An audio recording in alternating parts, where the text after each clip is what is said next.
Hey, what's up guys? John here. What's going on right now between Russia and basically every other country in the world is really astounding. It's incredible because Russia is now growing in power at a faster rate than nearly any other location, maybe with the exception of China. The deals that are happening between Russia, China, India, Saudi Arabia, it is growing them to be the superpowers of the world.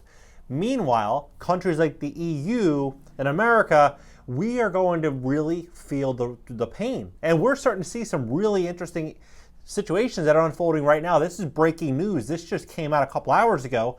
Russia could cut off Denmark and the Netherlands from their natural gas. Denmark and the Netherlands could become the latest European countries to have deliveries of Russia's natural gas cut off. On Monday, Danish energy company Ørsted and Dutch gas trading firm GasTerra warned Russia could turn off gas taps as soon as Tuesday because they've refused to make payments in rubles. Just weeks after Moscow did the same to Poland, Bulgaria, and Finland. So it just goes to show how much power and authority Russia really has. With this new dynamic, this new change that's happening, we Americans and people in the European Union, we are really getting a wake-up call as to what could potentially happen in terms of rising cost, rising goods, utility bills skyrocketing, gas bills going through the roof. All of these things happening because of what is happening and what we've really kind of cemented our way. We've segued our way in between that situation, and now we are all going to feel the big problems because of it. Ørsted said it had no legal obligation to pay in rubles in its contract with Russian state energy giant Gazprom, and that the payment deadline is Tuesday, May 31st. It would continue to pay in euros, it said in a statement. There is a risk that Gazprom Export will stop supplying gas to Ørsted. This would be a breach of contract. The company said it had prepared for an abrupt break to its Russian gas imports and had been filling up storage facilities in Denmark and Germany. GasTerra and Gazprom will discontinue its gas deliveries beginning on Tuesday. That means about 2 billion cubic meters of contracted gas will go undelivered between now and the start of October, right before the winter. GasTerra said it had prepared for this scenario by buying gas from other sources. About 4% of Denmark's total energy consumption, about 2% from the Netherlands comes from Russian gas, according to Brueggemann, an economic think tank. In March, Russian President Vladimir Putin threatened to cut off gas deliveries to unfriendly countries that refuse to pay in rubles rather than in euros or dollars stated in the contracts. So Putin, Russia, they're really gaining muscle right now. And we are really, I feel like, getting exposed with this whole situation. Since then, Gazprom has offered customers a solution. Buyers could make euro or dollar payments into an account at Russian Gazprom Bank, which would then convert the funds into rubles and transfer them to a second account from which the payment to Russia will be made. So we look at places like Denmark and the Netherlands, what they produce. The main products exported from Denmark to the Netherlands: electric generating sets, refined petroleum, enzymes, right? We have ornamental plants and flowers, daily products, eggs, meat, vegetables, so food.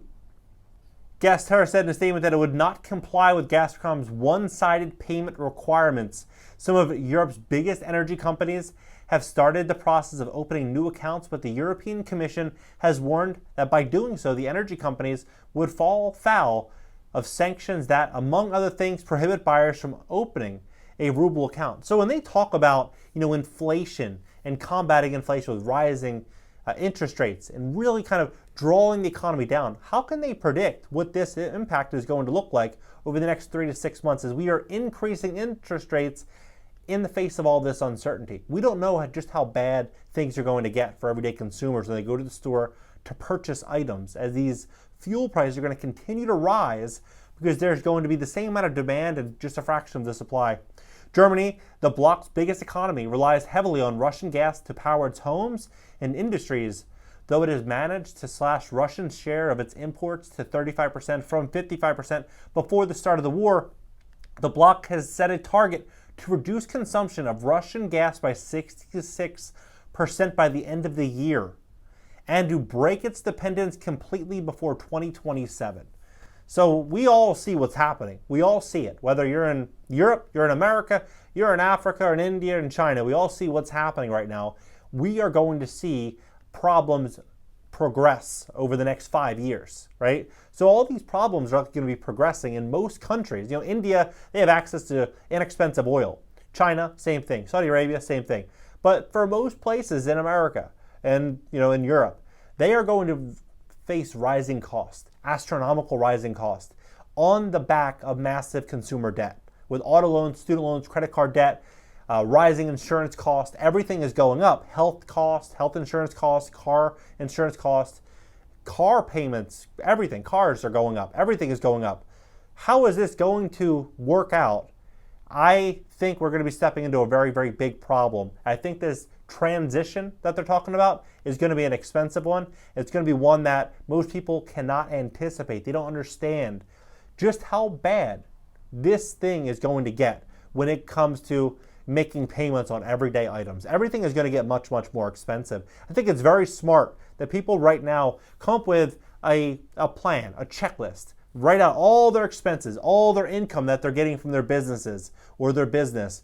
Figure out how much slack is inside of that equation, then figure out what you can do to reduce expenses potentially or invest well. But come up with a plan, because I always like to think before, inflation's 3%, 5%, 2%, in that range. Now it might be 20 or 30%. But if we're progressing in this direction for the next 5 years, let's say, and every year we have the same net result as what we did last year in terms of inflation, if this did, hypothetically, continue to progress and costs rose at that same rate, that would mean that in the course of the next 4 years, that your income would have to double in order just to maintain today's lifestyle, right? And so when we're looking at that, we're like, okay, well, obviously changes have to be made. A strategy has to be built. All of us have to think about what life will likely look like over the next 4 to 5 years and come up with smart strategies. I believe there's going to be fortunes made. There's going to be fortunes made over the next 5 years, but I think out of 100 people, 90% of them won't see this coming, and they're going to suffer a massive shock because of it. What do you think about this entire situation? Drop your comments below. Subscribe. You also subscribe to my second YouTube channel. It's going to be a podcast and interactive call-in show starting this week. Also LinkedIn, Twitter, Instagram, TikTok, everything's in the banner. If you want great credit, you need help with your credit score, you want to get started on YouTube and work with me on your channel, or you want to invest in multifamily real estate for beginners, cash flowing real estate when the market crashes, join cashnow.video. It's no contract, no obligation.